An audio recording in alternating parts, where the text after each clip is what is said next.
Bismillah. Well, Well, hello, hello. this This is is Sophie. Sophie. No, It's it's right, right. don't Don't worry, worry, everything's gonna be fine. everything is fine. There are some There people are some people on on North North Bankley Bankley that that are are very very happy happy to to be be up up there there now. now. So, So, this is this is Sophie, Sophie, not Sophie, not no Sophie. Sophie. She has a French name. You wonder why? Wonder why? So, So, Sophie, for most people, is the is incarnation the of terror. incarnation of terror Really. already. She's far too She's far too lady hairy and she's to to ever be far too big to ever be to trusted. ever be trusted. But to But to me, me, Sophie Sophie is a is a fantastic fantastic feat feat of of bioengineering. bioengineering. You You see, see, Sophie's Sophie's testimony testimony to to all all those this creatures community that that have managed to survive since the beginning of time.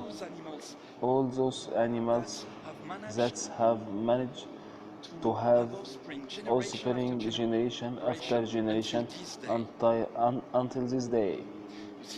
To see over 1 billion years ago, the first primitive cells started to evolve on this planet. It's two spiders, 430 million years to become what they are now.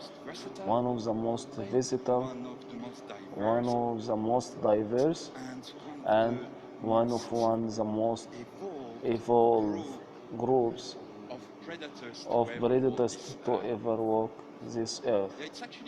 That actually quite sporty to give a speech while randomly angelical stride.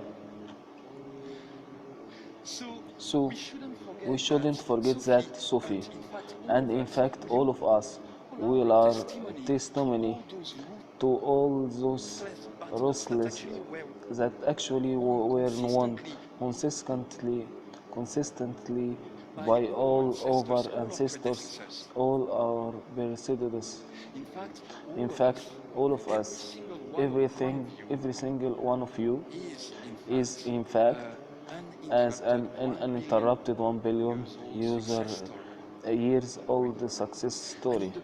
And in the case of Sophie, that success is partly due to what she has in her chest, just under her eyes.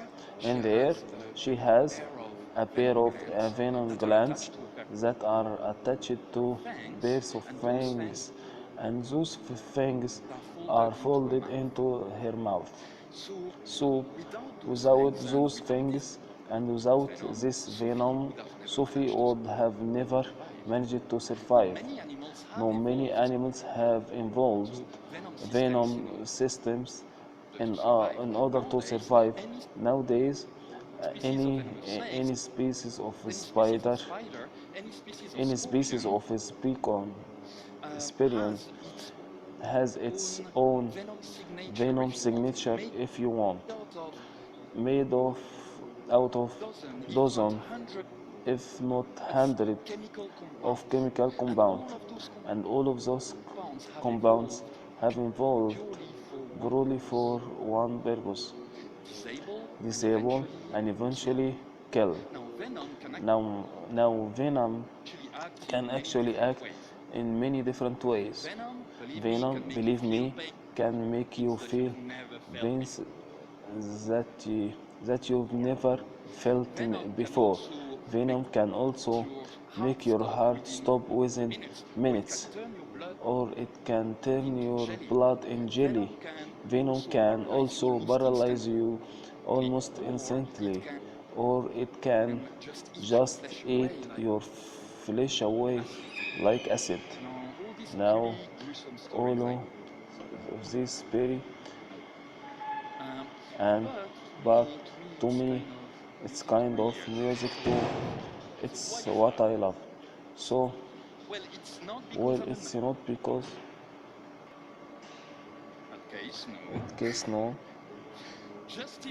just just imagine what we could do if we could harvest all those powerful compounds and use them to our benefit.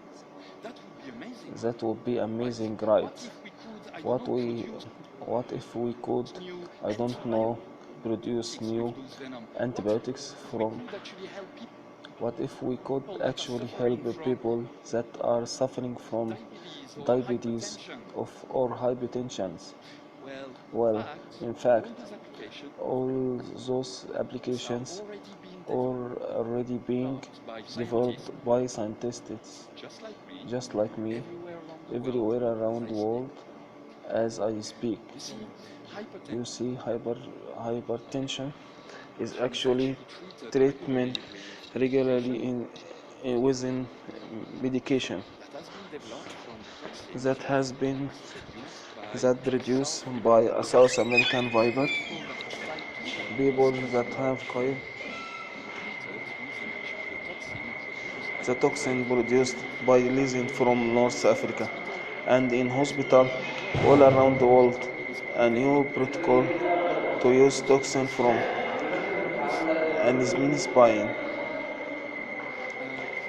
at for and you see venom is that kind of huge library of chemical compounds that are variable compounds under the substance and sorry she's just one spider alone as are actually sold over 10 million different kinds of compounds with potential therapeutic application. 10 million. And do you know how many scientists actually have managed to study? About 0.0%. So that means that there is still 1990.99% are there completely unknown and are just waiting to be harvested, which is fantastic. You see, so far, science on very charismatic, very dangerous animal, vipers and cobras and and black windows. But what about all those little bugs that we actually have all around us? You know, like that spider that lives behind your couch. You know, one that decides to just when you're watching TV or flickers you have that one at home as well. Well, what about those doubts? Do they actually produce some kinds of amazing compounds in their tiny body as well? Well, honest answer, a few months ago we have been clue. But know that my student and myself have started to look into. I can tell you those guys actually very very interesting compounds and I'm going to tell you more about the first. I would like to tell you more about this. We're looking into how does one look into it. Well, first of all, my students and I have to capture a lot of spiders. So how do we do that? Well, you would be surprised.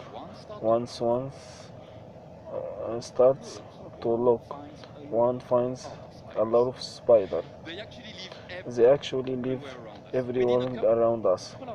Within a couple of hours, we are capable of catching maybe 300, 400 spiders, and we bring them back to those and house each of them its own individual home, and we give each of them a little million. So I know what your marketing is. This guy's man, the spider B and M